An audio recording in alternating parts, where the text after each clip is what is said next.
Grabe ang pagyanig sa mundo ng politika matapos kumalat ang balitang may natanggap umanong death threat si Vice President Sara Duterte. Ayon sa mga ulat, isang hindi pa nakikilalang grupo ang nagpadala ng pagbabanta laban kay Inday Sara, kasabay ng tumitinding tensyon sa pagitan ng kampo ng Pangulo at ng pangalawang Pangulo. Marami ang nangangamba na ang banta ay may kaugnayan sa mga isyung politikal na kasalukuyang gumugulo sa administrasyon.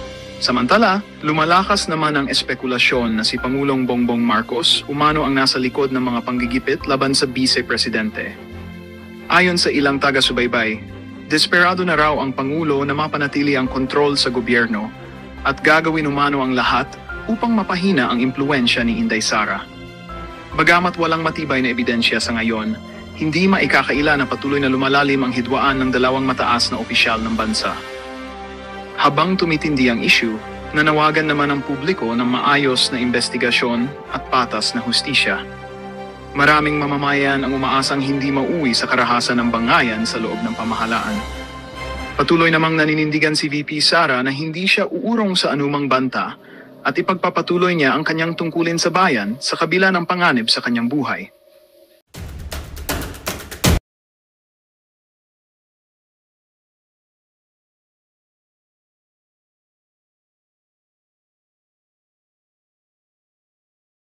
Hindi ko naman gusto na magpakatanga-tangahan kayo na kapag mayroon tayong hindi man ako nag-uutos ng mali sa inyo anyway. 'Di ba? Hindi ko naman kayo dinadala sa kumunoy. Kaya perfect tayo dito. Nasa tamang landas tayo. When I say perfect, hindi tayo umaayon sa mga addictus. Hindi tayo umaayon sa mga kawatan. 'Di ba? Tingnan mo ngayon. Ano nang ginagawa ngayon? Sanib puwersa sila. Tingnan mo yung COMELEC, anong inilabas nila? 4 Senate bets sa 2025 halalan, tumanggap daw ng donasyon mula sa mga kontraktor. Nanganganak at lumilihis ang issue sa flood control. So ayon sa Commission on Elections, hindi daw bababa sa 4 na kandidato doon nakaraang 2025 midterm election, mga kababayan, ang nakatanggap ng campaign donation. Kasama na nga dyan, di ba, si Escudero. Okay? Sinasabi dito ni George Garcia na nakapuna daw ang COMELEC ng 21 contractors na nagbigay ng donation sa 2025 campaign dito sa mga senator na ito at hindi daw nga bababa dun sa 4 na senatorial bets ng dalawang party list organization. So dun daw sa 21, okay? Nasa 6 or 7 ang involved pala ng mga kandidato dito sa mga contractor nito. Sabi ni Garcia, itong hayop na itong Garcia na ito. Di ba? Na nakipagsabuatan din sa COMELEC. And now ngayon, Smartmatic. So ngayon yung Smartmatic nakakaharap dito ng yung dating COMELEC chairman sa Florida. So, talagang dugtong-dugtong ang mga problema sa bayan. By the way, going back dito kay Garcia, yun na naman natututukan nila, 6 na senador, ganito, ganyan. Kasi nga, pagtatakpan si Zaldico, pagtatakpan si Romualdez, kasi nga, ang nag-utos kung bakit nagkaletse-letse ang pundo ninyo, si Marcos Jr. at si Lisa Tanas. Sabi ni Ronald Del Rosario, si Garcia mismo ang nandaya. Exactly. Di ba? May statement na si Glenn Chong dyan. Hindi nila makakasukasuan si Glenn Chong. Na sinabi ni Glenn Chong na 2022 election ay nakipagsabuatan si Garcia at si Lisa Tanas at si Bangag Jr. Sabi ko nga, defamatory yan. Alam nyo ba kung bakit hindi nila kinakasuhan si Glenn Chong? Kasi lilitisin sila. Di ba? Magpapalitan ng ebidensya. Ngayon, ano ang defense ni Glenn Chong? Kung siya ay kakasuhan na si Glenn Chong ay nagsisinungaling o libel or whatever, the only defense na pwedeng ipakita ni Glenn Chong ay truth. Factual. Kaya hindi siya makasukasuhan ni Garcia. Hinahamon ni Glenn Chong, Attorney Glenn yan. Nasa harap pa, George Garcia, dalala niyo yun. Last year yata. Bumaba ka dyan, mandaraya ka, magnanako ng boto, Bumaba ba? Sumagot pa si George Garcia? The fact na nasa kapangyarihan sila, pwede nilang gipitin si Glenn Chong. Pwede nilang kasuhan si Glenn Chong on that particular issue. Di ba? Pero ayaw nilang kasuhan si Glenn Chong kasi nga the only defense ay katotohanan. Magpapalitan tayo ng magpa-submit ng ebidensya si Glenn Chong. Ilalabas ni Glenn Chong kung ano pa. Meron pa siyang ebidensya na hindi niya pa nilalabas Alam ko 'Di ba? So yun yung mangyayari, mga kababayan. It's the same thing kay Maharlika na sinasabi ko na si Bangag Jr. ay addictus na sumisingot at ito ay fabricated. Not fabricated. Ano tawag dito? Sabi nila ba, pinabricate ko daw. Hindi ito fabricated, kundi ito ay authenticated. So imagine mo, kakasuhan si Maharlika, ako na lang muna, na dinefame ko si Bangag na hindi totoo. Okay? Na itong video na inilabas ko, ito ay gawa-gawa ko lang. Sa korte, iimbestigahan ako, ipapresent ko yung ebidensya. Tatanungin ako sino nagbigay sa akin, paano ko nakuha yan. Paano mo nasabi na authenticated yan? Isasampal ko ngayon yung authentication dito sa California. Ngayon, anong gagawin ng korte? Check. Ika-counter-check din ng kabila, di ba? Na itong video na ito, ginawa ba ni Maharlika ito? Ito bang authentication na ito? In-AI niya ba ito? Doon po kaya linawan niyo yung utak ninyo. Tinataya ko na yung buhay ko, yung alindog ko kami. Di ba? Pero hindi pa rin kayo gising. So yun. Okay? Ano yun? So yun mga palaga. Kaya ayaw nilang kaya pwede nilang kasuhin yung mga fabricated crime nila na mga na yung katulad ng mga ginagawa nila sa akin. Pero yung talagang solid yung ebidensya na makakapagyanig sa buong mundo na si Bangag ay Bangag, ayaw nila i-touch yun. Ganon din kay Glenn Chong, ayaw nila i-touch yun. Kaya alam nyo na. Kasi alam nila na mayroon tayong ebidensya, mga palangga. Okay? Sabi ni Vance Vlog, mga alpots, pakyut kasi sa mga vloggers sa Davao. Kayo mga Bisaya, mga Bisaya diha sa Davao o Cebu, mag-isip-isip kayo. Hindi porket sumusuporta yan kay Inday, sumusuporta kay Pangulong Duterte, ay susuportahan nyo na. Ninanakawan lang kayo, ini-scam lang kayo Di ba? So ano kayo ang tumimbang. You weigh things. Pag nanood kayo dito, narinig ba kayo na si Maharlika ini-scam kayo? Si Maharlika ba nagpapaawa sa inyo? 'Di ba? Kung ano-ano ang mga paggamit sa pangalan ni PRRD para pagkakitaan kayo. Wala akong ganun. Sabi ko nga, kung ako, 'di ba? Kung ako palangga magbebenta ng isang bagay katulad ng ating ICC natin, o kaya hindi pa nare-release dahil naging busy ang alindog ko, pangalan ko. Di ba? Ang ating iconic Claire. Okay? Pangalan ko. Hindi pangalan ni Duterte. Pangalan ni Inday Sara. Kasi binibilog kayo Masyado kayong panatiko. Hindi porke sinusuportahan natin si Sara o si PRRD. Tapos meron tayong nakita na pangit. Magagalit na tayo. Etong si Regal Shaker, talagang kagalit-galit. Dahil sinasabi niya, ang legacy ni Pangulong Duterte ay gumurgur ng sangkatutak na tao, di ba? Libo-libo. Okay? So doon pala makikita mo na ginamit talaga ang Pangulong Duterte. O yun pala Yung pala yung kanyang paniniwala. Wala tayong problema kung manindigan siya, yan ang paninindigan niya, dilawan ang paninindigan niya, o bangag ang paninindigan niya. Ang problema, nagpapanggap siya, oportunista, na sinasabi na, si Pangulong Duterte, ganito, ganyan. Ginamit niya sa campaign. Tapos later on, yung pala paniniwala niya, di ba, abogado pa naman siya. Yun mga palangga. Kaya, ngayon, ano pa mga eksena natin dito, mga kababayan?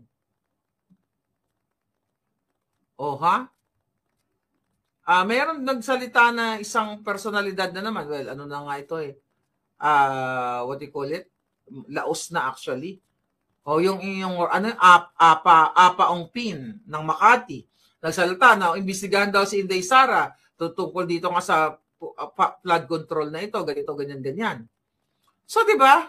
Pero kay Marcos, kay Tambaluslos, ayaw nilang magsalita, mga kababayan. Ayaw nilang magsalita kasi nga ang target nila is high-value target. Who is the high-value target? Sara Duterte. Singson. Kasi si Singson, di ba, iba rin ang power niya when it comes to campaigning. Dahil ang laki ng tulong niya kay Bangag, di ba? Sabi ni Bangag, sabi ni Marcos Jr., gusto daw niya ng matibay at responsable na pamumuno sa gobyerno. Sabi ng kanilang, ng kanyang tagapagsalitang hangal. Okay? Paano mo paniniwalaan ito? Matibay at responsable na pamumuno. Inihayag ng Malacanang na inaasahan ni Bangag ang mga opisyal ng gobyerno na mamuno na may integridad at pananagutan. Ang hayop na ito. Sabi niya, habang binibigyan diin ang tamang pamumuno at mahusay na serbisyo sa lahat ng ahensya sa gitna ng isyong bumabalot sa pampublikong sektor. Okay? Ang alam po natin, sabi ni Taratara, ang Pangulo po ang gusto niya ay mga taong tumutugon sa kanilang mga obligasyon. Hindi sabi dito, mga palangga, dapat po ang pamumuno at tamang leadership ang nais lamang ng Pangulo.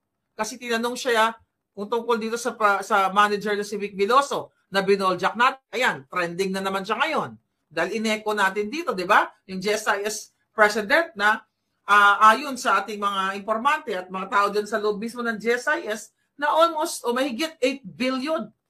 Okay? Ang nasayang o napunta sa kampungan na pera ng mga pensioners, ng mga miyembro.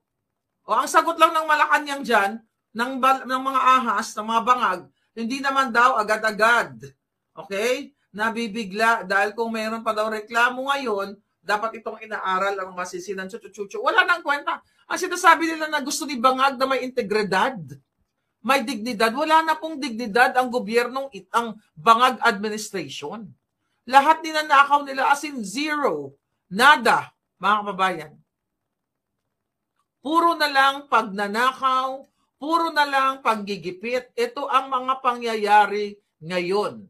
Diba? Recently, sinabi din natin sa inyo, hindi na pala ako nun, yung tungkol sa mga retired military, mga retired military members na kung saan tatargetin din yung kanilang pension. Oras na sila ay magsalita laban kay Bangag na addictus, papailan sila ng inciting. Diba? Ang sabi dyan, i-reviewin daw ang kanilang mga pension, dahil binanggit yan, binalita yan, mga kababayan, na i-reviewin ang kanilang pensyon ng mga retired generals o mga miyembro na kung sakali sila ay magkaroon ng pagsasalita laban daw sa gobyerno, pag may inciting daw. Pero wala naman nagsasalita na laban sa gobyerno eh. Kaya nagsasalita ito mga retired general na ito, mga kababayan, para bumuti ang gobyerno. Nagsasalita sila para bumagsak ang isang addict na presidente, not the whole government. Pero syempre, dinideny ng AFP daw, gawa-gawa lang daw, chismis-chismis. Kailan pa nagsasabi ng katotohanan to mga hayop na to?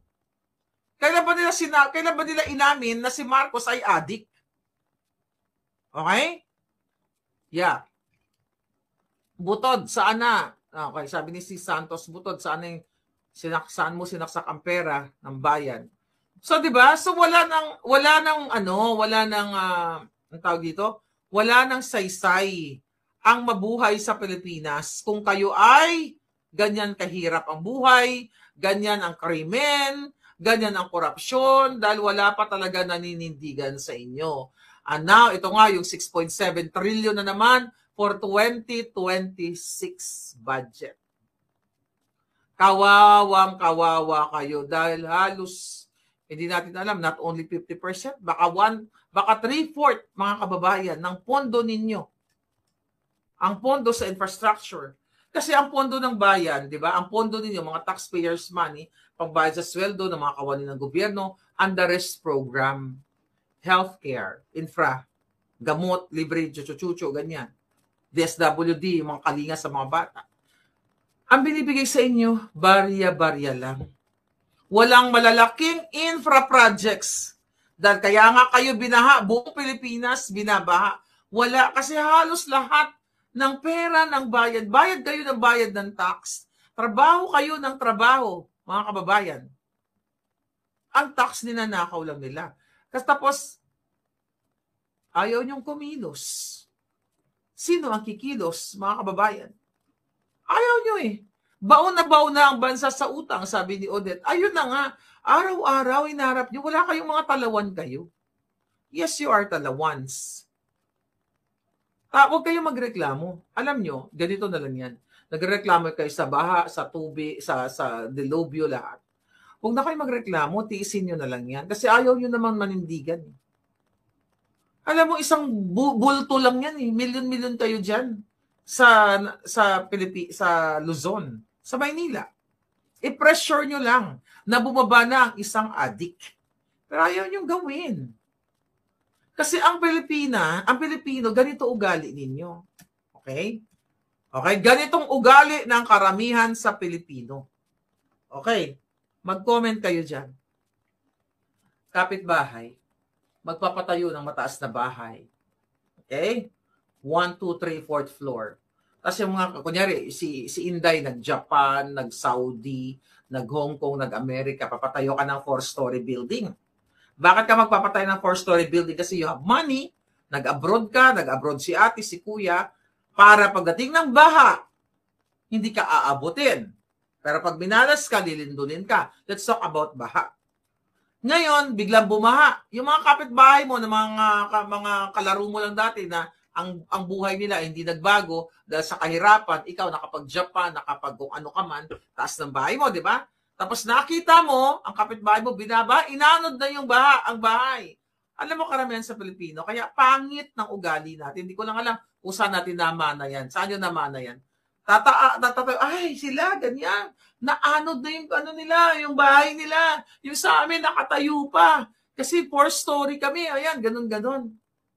Kaya alam nyo, pinag-usapan namin to kanina ng very close to my heart. Sabi ko, ito yung topic namin. Kaya, sabi ko, ikaw, my friend, tama ba yung sinabi ko? Si 4-story house na nag-Japan, nag-abroad, tinukutsa-kutsa yung kapitbahay nila. Kasi, inaanod na sila. Ako, ayan na, lumabas na yung mga gamit nila. Yay! Hindi ko naman sinabi lahat natutuwa. Pero, di ba, merong ganun ang Pilipino. Tapos, 4-story, nakatingin lang ako, yan, kami dito. Powerful, 4 na. Kasi, syempre, si ate, si kuya, nag-Japan. Di ba? O nag-abroad. Tapos sila, yung pobre nating kaklase. Ugaling Lisa Tanas, sabi ni Russell, tama. Di ba? Ang pobre nating kaklase na hindi sinuwerte sa buhay, nakapag-asawa ng construction worker na medyo naligaw ng landas, ganun ang tingin. Ikaw, ang taas-taas sa tingin mo. Ganon. Wala kayong pakalan. Kayo talk about Filipino culture. Our culture is fuck up. Yan ang katotohanan. Then, naririnig nyo to, di ba? Ito, kasi marami tayong balita pero parang nawalan ako ng ganang. It's the same thing eh, puro pagnanakaw. I'll just talk about life stories o real stories na i-connect natin sa pinag-usapan natin. Alam niyo, kawawa, napakakawawa talaga ng bayan. Kasi sinasabi ninyo, ang mga Amerikano o ibang lahi, not only Amerikano, ibang lahi, European, I don't know, di ba ako tumira sa Europe, pumunta lang ako dyan. But I will talk about Amerikano kasi nakatira ako dito.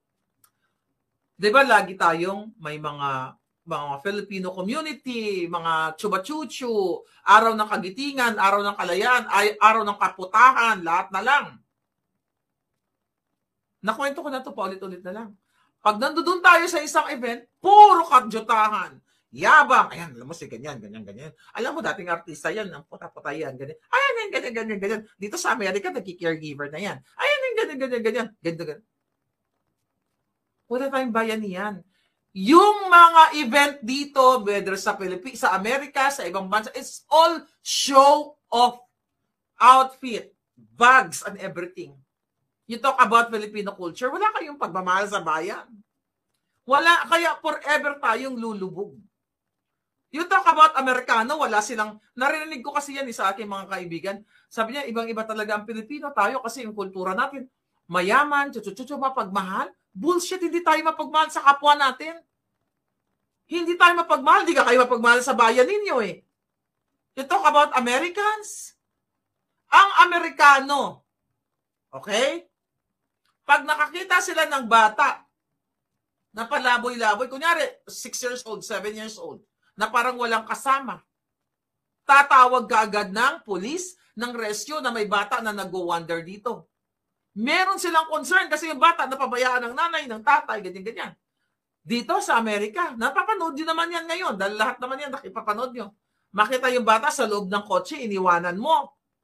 Mainit, di ba? May mga namatay nga ng mga bata, iniiwanan ng mga magulang. Pag nakakita ng isang Amerikano na may bata dyan o kahit aso, nakita nyo may bata dyan, iniwan, tatawag agad ng rescue. Why? Kasi may concern siya.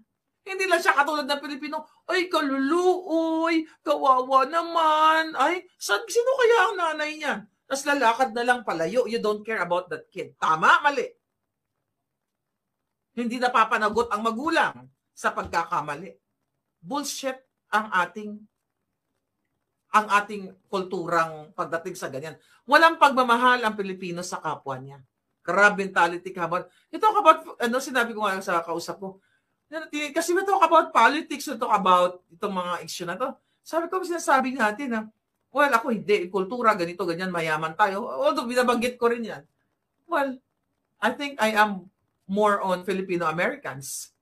Combination. Kasi, concerned ka eh. Tayo, concerned ba kayo sa kapitbahay nyo? Sige nga, kayo. Porket mataas ang bahay nyo, pagtatawanan nyo yung kapwa nyo dun sa baba. Eh dapat, baha na yan, oy kuya, umakyat kayo dito. Pero natatakot kayo, di ba? Napaakyatin kasi iniisip niyo baka pag nakawan kayo or ganito, ganun. Pero kung kakilala mo naman, nakita mo na inaanod na ng baha. Gaduhan kayo, nakakalungkot maging Pilipino sa Pilipinas. Ako, I'm glad kasi I learned from different cultures.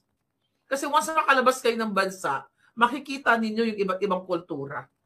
Akala natin, di ba, tayo na ang pinakamagaling. Yan ang portrayal nyo eh. Magaling ang Pilipino, may paninindigan, dugo ng mga makabayan, ano tawag dito, ng mga lahing, ng mga himagsikan, chuchu-chuchu. Walang pag-asa Pilipinas. Bakit ko ito sinasabi? It's the same thing na nangyayari ngayon. Binababoy lang kayo kung sino makadikit kay Kapitan. Madlagas ako kay Kapitan. Fiesta ngayon, tutulong-tulong ko si Kapitan doon para makauwi ako ng isang paa ng baboy o isang paa ng lechon. Kadyutahan ang kultura natin. Kung ipapanganak lang ako uli, di ba? Mga kababayan, pipiliin ko na lang maging tumira doon sa Mars. I mean, ganun tayo. Kaya wala tayong asenso eh. Kasi pinababayaan nyo itong mga putang inang itong nagnanakaw. Tahimik lang kayo. Alam mo ba, I have like 30 articles to talk about. It's about pagnanakaw, but I'm not gonna talk about it. Napagod ako kasi naisip ko lang, ganun tayo. Pagdating dito sa ibang bansa, away-away. Uy, 15,000 na yan, 10,000 na yan, papagurgur ko sa Pilipinas. Ganun kayo. Tapos ngayon, nandyan, nakikita nyo na durug na bahay ninyo. Na-wash out na ang mga gamit nyo sa baha. Anong sinasabi nyo ngayon? Kunyari, may makarinig, sino ba yung babae niyang bubuyog na yang si Marlek? Anong pinagsasabi niyan? Ang ingay ng babae niyan, dapat yung mapatay, dapat yung tugisin, dapat yung ikulong. Di ba ganon? Ganon kayo? Ayaw niyong marinig ang kajutang-jutahan na katotohanan. You don't care, then magtiis kayo. Pag nanakawan kayo ng mga hayop na to, magtiis kayo forever. Pag sinabing makipaglaban, sabihin, kasi wala akong pamasahe, kasi ganito, kasi may trabaho ako. Di forever ka magtrabaho sa construction, forever ka dyan, yung paa mo, nandyan nakasawsaw sa kanal, dyan sa palengke. Wala kang pakialam. Kaya kayo ginagago. Imagine mo, buong halos budget, ninanakaw na nila. Binabaliktad na ngayon. Binabaliktad na. I am not defending Sara Duterte. Okay? Na gusto ko siya magpresidente. Ang punto de vista dito, you talk about Inday and Tambaluslos. Billions and billions and billions, maybe trillions of money na sinasabing dineliver sa mismo may testigo. Si Sara Duterte, sinasabi yung 125 confidential fund, na-clear na siya ng Commission on Audit. Ayaw pa rin tigilan si Sara Duterte. And you turn blind eye. Diba? Sabi nga ni Angelito Castillo. Di ba? Bulag kayo. Itong Apa, Ungpin at yung mga artista, mga jutang genimas niyo. Bulag kayo. This is not about Sara Duterte. Gusto niyo pala lumaban dahil ninanakaw yung pera. Bakit kayo nakatutok sa 125 million ni Sara? Na na-clear na ng COA. Bakit hindi niyo tutukan si Virus? Now 3 billion budget insertion. Bakit hindi niyo tutukan si Tambaluslos? Yan ang pailan niyo sa ombudsman. Wala pang nagpapail sa ombudsman kasi what? Magkakasabwat sila. Bakit ayaw niyo tutukan si Satanas na mismo dito binitbit ang kanyang mga artistang mga hayop na kasabwat niya na ginastusan ng pera ng bayan kaya namatay